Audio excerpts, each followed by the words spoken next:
صحیفه نویه فرخور در فیسبوک خبر داد که روز 1 مای در فرخور جسد پرپرشق قشون‌های سرحدی جمهوری تاجیکستان اکبروف حسن سفرعلیویچ سال تولدش 1990 زاده دهه علاوالدین جماعت فرخور به خاک سپریده شد.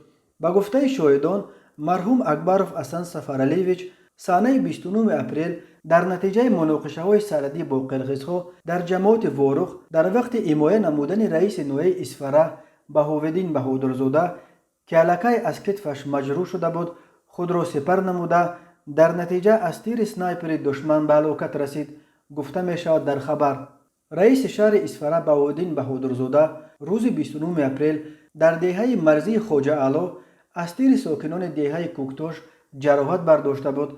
گفته می شد که بهادرزاده برای مذاکرات آمده بود و وقتی تیر خورد که در انتظار رئیس نوحه بودکن با ساکنان در نزد درگاه بعثی گلونای صحبت داشت. بهاوالدین بهادرزاده 45 سال داشته تازه ماه ینوری سال 2020 شهرداری اسفره تعیین شد.